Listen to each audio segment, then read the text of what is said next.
again with the 4th episode of the Buckaroo Inquirer. Chris, why don't you tell everybody about our new topic? Well, a lot of the students have been discussing why we have school rules and maybe what school would be like without them. Okay, I can see where they're coming from, but school rules are necessary, and we have laws outside of school in our community, so isn't school just preparing us for that? Well, I would think so, and maybe some of the consequences of rules help students learn that there are consequences when they break laws. I think so too. I think that makes a lot of sense. Let's talk to some of our public officials and law enforcement officers and see what they have to say about it. That's a great idea, and we could get students' opinions too. Awesome. Hi, my name is Michael Roach, and I'm Justice of the Peace here in Stevens County. This is my 4th year of service, and it's an honor to be here today.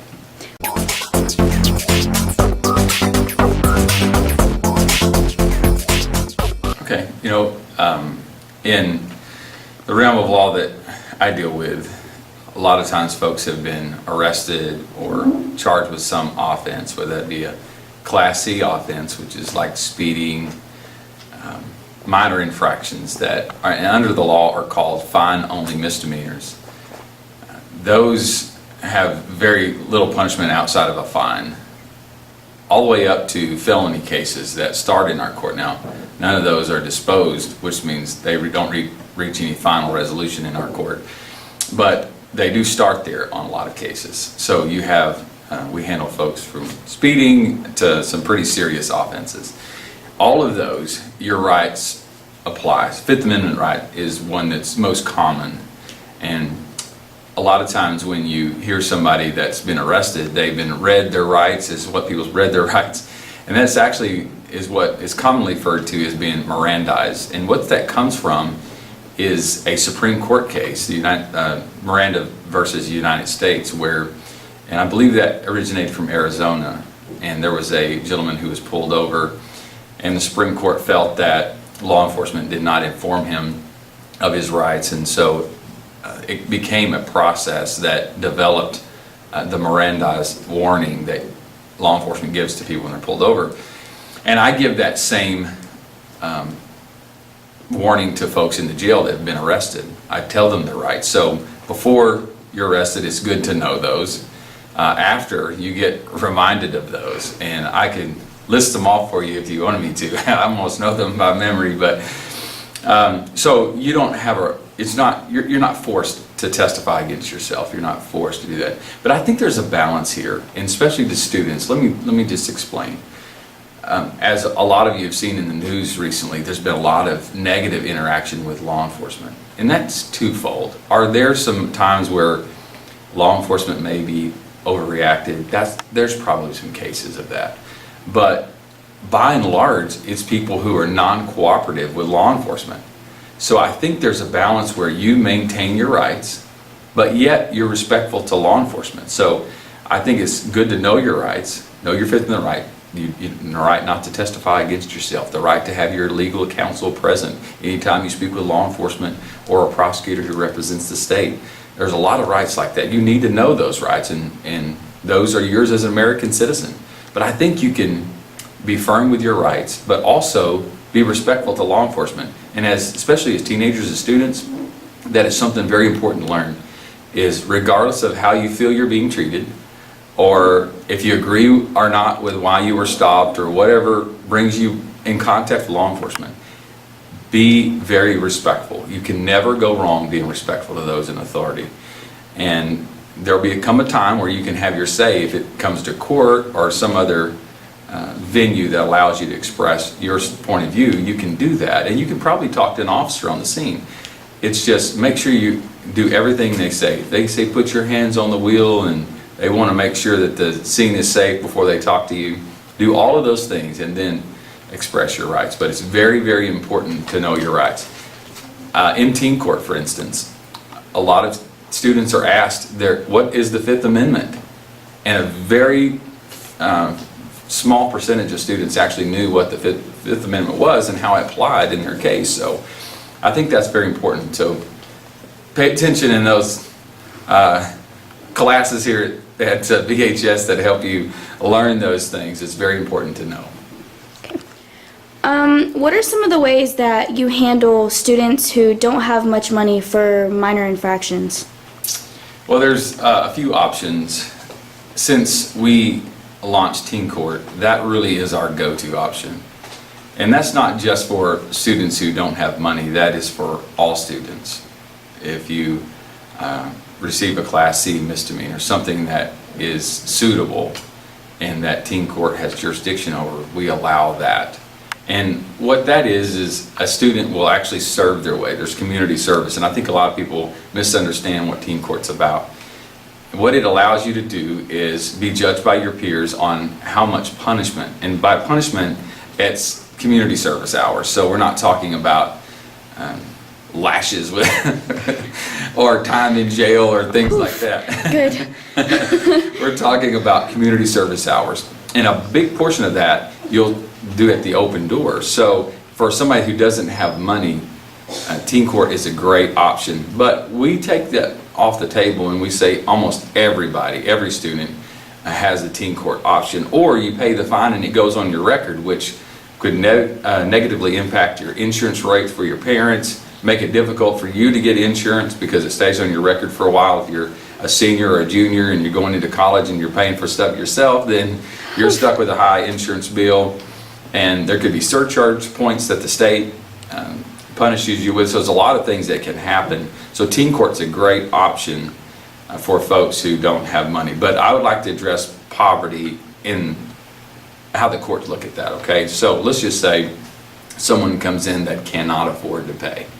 The courts in Texas are really trying to get their arms around this issue. Some fines, like a normal speeding ticket in our office, is anywhere from $200 to $250. And if you're on a fixed income, that's really tough to pay. Even for a teenager on no income, that's tough to pay, right? So some folks used to just set those things out in jail. Well, now there's so many other options. There's community service options, so we allow you to go work at your church, some other nonprofit organization, maybe a civic organization in town. Some of those things where you can actually, if you're able-bodied, you're able to go and work those things off and do good for the community. And I think if you're able-bodied and you can't afford to pay, there are options like that too. The last resort is, there's some folks who do set their fines out in jail, and that is because the court system has tried everything. We have given them an opportunity to have a payment plan, and that's the other option. You can, instead of paying that $250 out right away or paying it all at a lump sum, you can pay $50 a month. We have some people paying $25 a month, just what they can afford. They just feel they need to pay their fine, and they'll do it that way. Others choose the community service option, and that is fine also. So there's a lot of ways. But if you fail to do all of that, so the court has tried to get you to pay it in payments, and we've tried to do community service, and you're non-compliant on every other thing, then you can go hang out with the sheriff at the Stevens County Jail. We do what's called an order of commitment, and they can set it out. The state changed the laws last year, and it's $100 a day. So most fines, by the time that you end up not paying the court and pushing it that far, usually they're around $400 or $500. And so that's basically 5 nights in jail is what that works out to be. So that is an option there, setting it out in jail, but we try to never get there. We want folks to either pay their fine, make payments, serve the community in some way. Of course, if you're a student, you have Teen Court, which is an incredible program. Thank you. Yes, you're very welcome. It's an honor to be here. Hello, y'all. I'm Will Holt, Sheriff of Stevens County. I grew up here in this county and in Breckenridge, Texas, and actually went all 4 years of high school here at BHS and 2 years at junior high, and predominantly South Elementary before that. And here to help y'all out today, and glad y'all asked, and happy to help. So, what's the importance of law and order in the community? The importance of law and order in the community is essential to a republic that we have here in the United States. There's kind of two broad philosophical thoughts on the rule of law versus the rule of man. And so you often hear people talk about the rule of man versus the rule of law.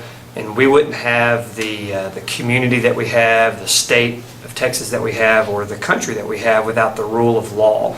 The difference between the rule of law and the rule of man is with the rule of man, it's whoever can be in charge at the moment or for a long period of time can make whatever rules they want. And as individuals and as a human species, we're inherently, in my opinion, we're self-serving and stingy. And if you have the rule of man, then whoever's in charge, whatever group or whatever person is in charge, can ultimately decide what rules to enforce, what rules to create, when to turn a blind eye to certain laws or rules.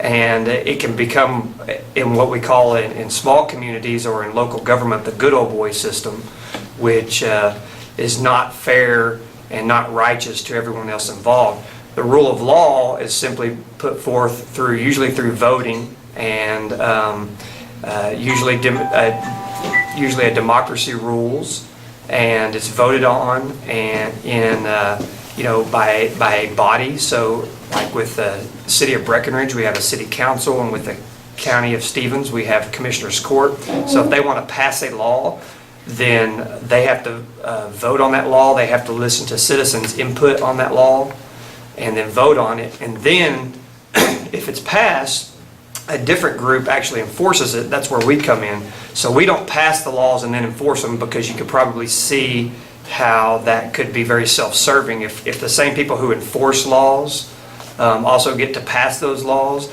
then that's a major conflict of interest, and it can really unbalance what we call the system of checks and balances in our local government, our state government, and our federal government. So rule of law is important, because one body passes the law, and then another body, law enforcement or police, or if you want to get on the federal level, you can talk about the executive branch, enforces the laws. So that kind of helps try to keep some of the corruption and the imbalance out of our system here in this country. You can really see where the rule of man takes over, or sometimes you could say the absence of the rule of law takes over in other countries, where the police pass the laws and they enforce the laws. And so then you really open yourself up, or those countries open themselves up to a lot of corruption and a lot of abuse because of that. For the school setting and for the community setting, they have the same thing in common. If you don't have rules, then you're really left up to whoever's the smartest, but with evil intentions, or whoever's brutally and physically the strongest. So you don't want to just leave it up to the rule of man, or to hey, let's just do what everybody wants to do, because the people who are the smartest but maybe lack ethics and morals will come out on top, or people who are simply the biggest and strongest physically may come out on top, and that won't serve a lot of people very well. I know it might be tempting for students or young people to think, hey, we don't need all these rules because we want to exercise freedom and we want to experiment and kind of live our lives and maybe learn from our own mistakes. But I assure you, having grown up in this school and also being the sheriff of this county, that if we are left to our own devices without checks and balances, and without people guiding us, without the public and the citizenry guiding us on what they want, and without three branches of government like we have on the local, state, and federal level, that being the judicial branch, the executive branch, and the legislative branch, then it would be chaotic. And probably the folks who think that they would benefit the most out of that system, or a lack thereof, will probably find themselves being the most inhibited, because they wouldn't be able to do anything that they would probably deem as fun or experimental, because the chaos would prevail. And so I guess what I'm saying is, when there's rule of law in place, there's order, and there's time, and there's freedom, to a lot more freedom that way than there is freedom with chaos. So, can you tell us some of the challenges you face out in the community with law and order and people obeying the laws? Sure. So, to back up just for a second on that, should probably talk about the concept of the social contract, which is just briefly is the belief that if we as individuals not give up, but limit ourselves in our freedoms just a little bit to make sacrifices up for individual urges or individual desires that we as a group, not as individuals, but we as a community or as a classroom or as a school will benefit as a whole and prosper even further if we inhibit ourselves on those individual freedoms. And so I want that to kind of be the perspective or the basis that we're coming from today is the social contract. And you can read from last name Locke, last name Hobbes on the social contract to better understand that. But some of the challenges that I and that my deputies face in the community with people not wanting to obey the rules or resisting those rules are folks want that immediate gratification in life. They don't want delayed gratification, but they want their immediate urges. And sometimes those urges are fueled by addiction, or they're fueled by some type of psychosis or some type of psychological or emotional disorder in their lives. And so in their mind, they may be in their mind or in their bodies, they may be having these urges to use drugs or to steal to use drugs or to feel some type of desire that they think is healthy or that is not harmful. And a lot of times you'll speak with drug addicts and they'll be able to justify everything they do in life because they think it's not harmful. And they're only usually, that thinking is usually distorted and they're usually only thinking about the short term.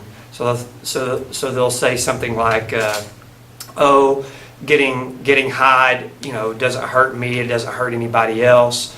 But what they fail to think about is, well, okay, if you get high 4 or 5 times a week, every week for 10 years, that's putting a tremendous impact on your brain and on other organs in your body as far as the long-term effects. And then those long-term effects are you've got to go to the hospital a lot, you got to have lots of surgeries, emergency room visits, lots of prescriptions, lots of doctor's visits. And so that does impact society because society ends up paying for those bills because the person who is a drug addict can't hold down a job, usually is stealing from anybody that they're close to, like their close friends and their family. And so it does impact society and it does impact others. And so the rule of law is important because it helps constrain all of us from just saying, oh, there's something I want and take it. Or there's some need that I have or some urge that I have, I want it. Because ultimately, in my belief, we're born as self-serving humans, and we're going to have urges to want to take, steal, manipulate to get what we want.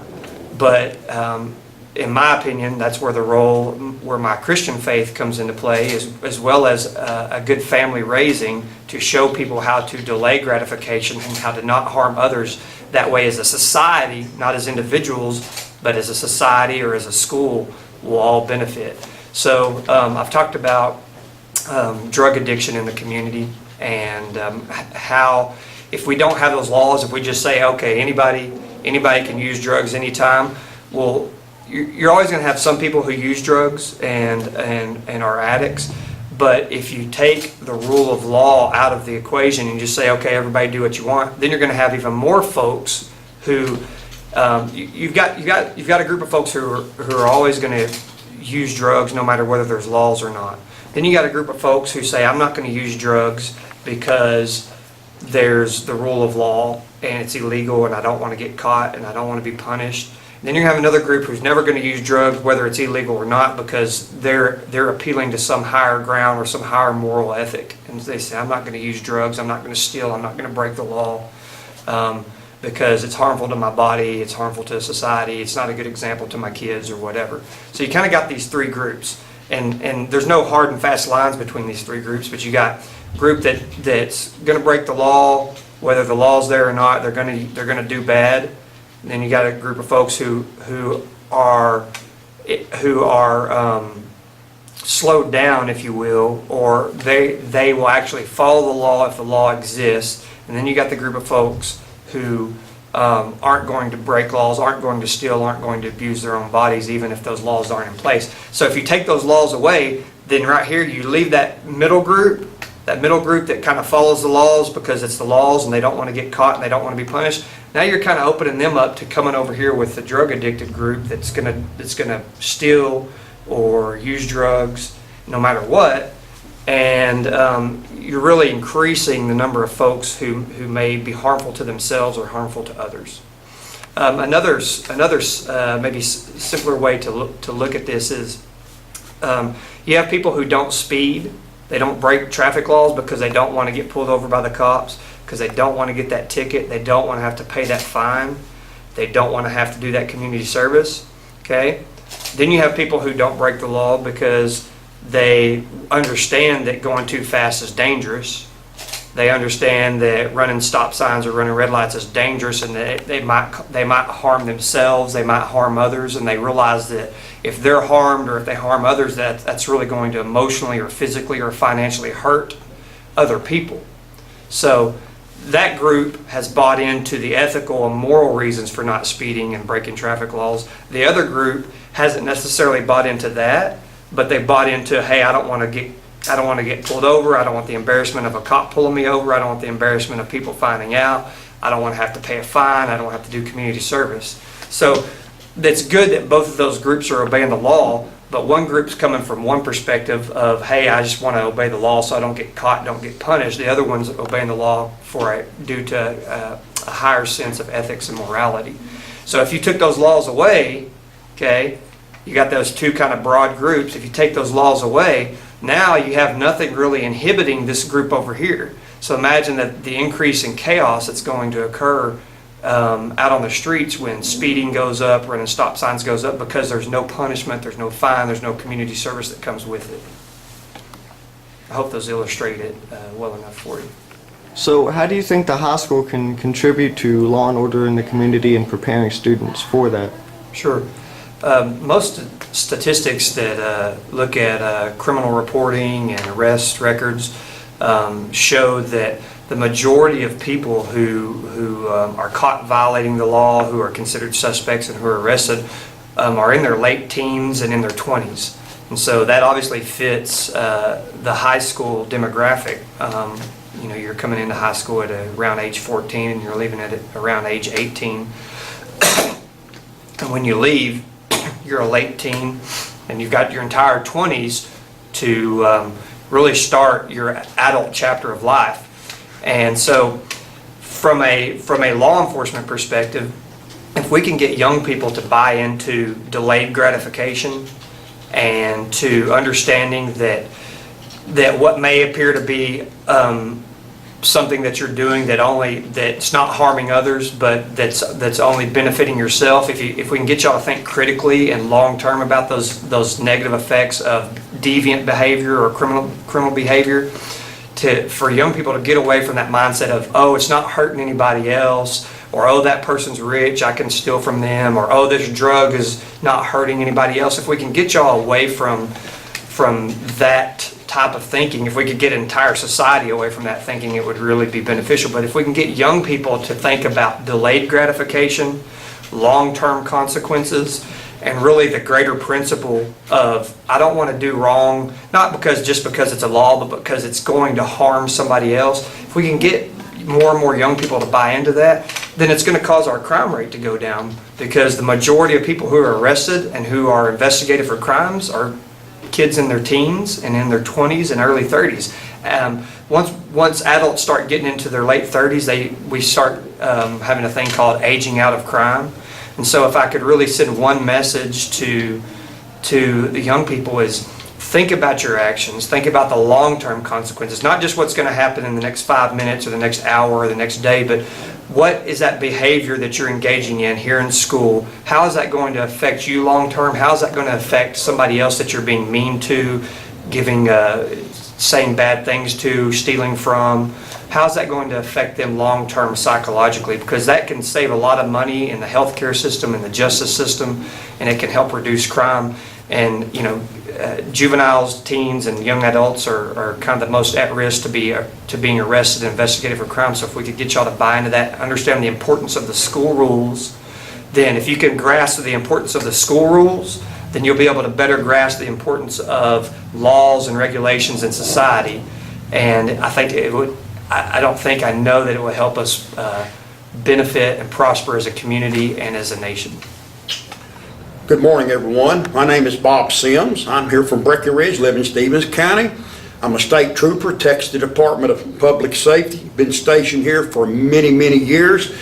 I've been with Texas DPS. This started my 36th year as Highway Patrol. I had about 10 years prior law enforcement before I came into DPS. So I've been in law enforcement 46 years and counting. I'm here today with some of the students of the high school that have got some questions about what school authority versus when they get out to the real world, what translates from one to the other. So I'll hold on here just a minute and we'll see what they want me to do. I also would like to say that my wife, Linda Sims, has been part of this school district for well over 45 years now. She taught at the junior high level, and then she was junior high principal for years. She went into the main office, director of curriculum and instruction, and she retired 3 years ago. 1 week after she retired, they hired her back. She's over at South Elementary, has been for about 5 years. She teaches what they call Title I math. The kids 4th, 5th, and 6th grade, they need help with their math. And so she has been part of the school system forever. Officer Sims, you've obviously been very involved in this community, both Mrs. Sims and yourself. The students are working on a show right now that shows the relationship between, as you were saying in your introductory remarks, school rules and conduct expectations and what you see out in the world of law enforcement. And we would just like your opinion on the importance of school rules and authority and those kinds of things as it relates to law and order out in the community. All right. Well, the big thing there is that I deal with many young kids this age, and you can tell pretty quick what kind of raising they've had from the parents. It shows up through the students, and it shows up early. But what we have to realize and what they have to realize is the rules and regulations that they have here will transcend to when they leave this and go to college, go to work, whatever avenue they may take. You're not going to get away from the rules. You're not going to get away from the laws, and only they're going to be increased probably tenfold. And we have so many young people out here that are resistance that we've all been at some point in our life. We kind of reach that point, 16, 17 years old, where we think we know it all. They can't tell me what to do. I know what I want to do, and I know which direction I want to go, which is fine. But it doesn't matter where you're going or what you're going to do. You're going to have a boss. There's going to be somebody over you. You may end up owning a large company, but I guarantee you there's going to be somebody over you looking at you, telling you what to do. That's just life, and that's the way it's always been. And if you learn to live with that pretty quick, things will be a lot easier. You're not going to get a free ride. You're not going to be able to bully your way through something. You're not going to be able to say, well, I'd rather do it this way or that way. There'll be times, yes, you probably will, but for the most part, you're going to have to conform. And that's what I work with are drivers of all ages, 15, 16 years and on up to however old. And a lot of them feel like that the law does not apply to them. Some of the most basic laws, and the biggest one we have is speeding. They take it to themselves, well, the speed limit is 75, I'll go 85. And I'll stop them, visit with them. They may receive a citation, they may receive a warning, but I just try to make them understand that's the law. I didn't write it, I didn't make it. If you don't like it, contact your legislatures. You might get something changed. But in the long run, if you'll just follow what has been put out here long before any of us showed up, then you're going to find an easier path to what you want to do. It's going to continue that way. It's never going to stop. We've got more law. We've got so many laws because we've had to enact so many laws to cover every type of situation there is. And you just get to a point where you're just overrun with them. And I can understand being frustrated by a lot of them, but at the same time, there's so many consequences if you don't. And the main thing with the young kids their age is their driver's license. If you don't take care of that driver's license, if you don't obey the laws, and you start receiving citations from either a trooper as myself or a city officer or a sheriff's department, you're going to find the consequences are awful tough, and it's going to cost you money, it's going to cost your parents money, it's going to cost you a lot of grief in the long run. So from regard to that standpoint, my thought is just obey the laws as they are, try to make the best of it, and you'll find it easier going in the long run. All right, well, we really do appreciate those remarks. Good advice. All right, in closing, I'd like to say a lot of people come to me and ask me that, hey, why do I have to do this, but you don't have to do this? Well, we have to do everything you do. We're under the same laws, the same ordinances, anything that the state, the city, the county has, we have to obey too. And there are consequences for us if we don't. So it's important that we all just work together on this. I have bosses, I have a sergeant, I have a lieutenant, I have a captain, and on up with the DPS that I answer to them. My sergeant is my immediate boss, and that's pretty much who I answer to. But again, you're not going to get away from having a boss. Maybe you'll turn out and be your own boss one day, which is great. Then all you've got to answer to are all the people that's buying your products to keep them happy, I guess. And so the world's not getting any easier to live in. There's a lot of hate out here. There's a lot of discontent. And you just try to have to get along with everybody and work with everybody. And from my perspective, my job, to me, is to make contact with these people that have violated the laws. It's not a case of how many tickets I write, how many warnings I write, this, that, the other. We want compliance. We're just trying to get compliance with all the laws, and basically we work with traffic laws. So when I stop somebody, I know they first think, well, they're going to give me a ticket. Yes, you may get a ticket. I did. When I was growing up, yes, I got speeding tickets. We all receive them, I guess.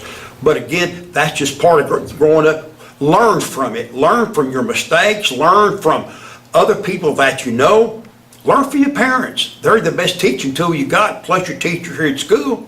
So use everything you have to gain as much knowledge about everything that you can. And all I can say to you, I hope all of y'all have a great life and just enjoy yourself through life. All righty, well, thank you, sir. Yes, sir. Appreciate it. Glad to do Okay, it. so the interviews were a huge success, but let's go over and summarize a few of the points that they made. Well, Judge Michael Roach gave us some good topics to talk about, and so did the others. Michael Roach talked about how if you are cooperative with the law enforcement, it's going to work out a lot better for you, and that how exercising your rights and cooperating are two different things, because most of the time people try to say, well, I'm exercising my right, and they really treat law enforcement pretty poorly. And he was just saying, you know, pretty much something like the golden rule.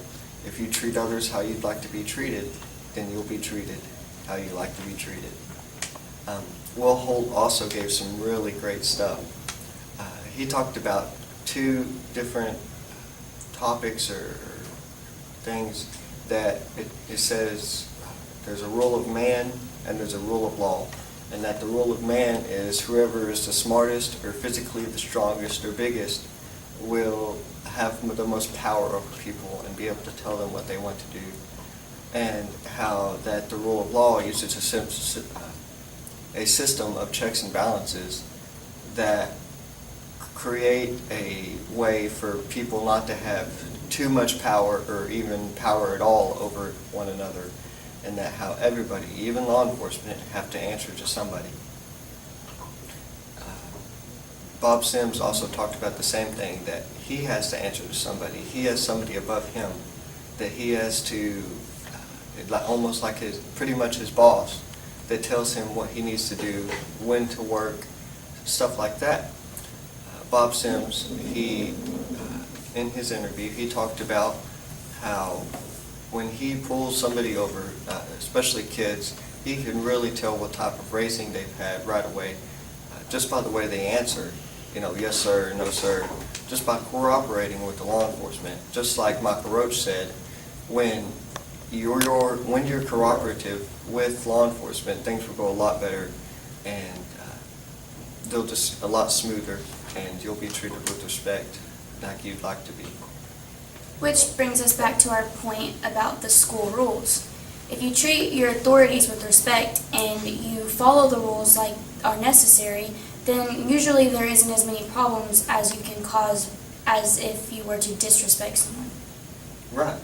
It'd be a lot more chaotic around here if we didn't have the rules we had set by our principals, teachers, and staff. And I'm pretty sure they wouldn't set them if they weren't necessary. Right, and like Bob Sims said, nobody can get away from the laws. No matter what, you're going to have them throughout your entire life. So the easiest thing to do is just cooperate with them and do the best you can to be respectful to everyone. Right. Well, thank you all for watching our 4th episode of the Buckaroo Inquirer. We'll see you for our next episode where we will talk about, we're actually going to do a lot of jokes and stuff, so I hope you enjoy.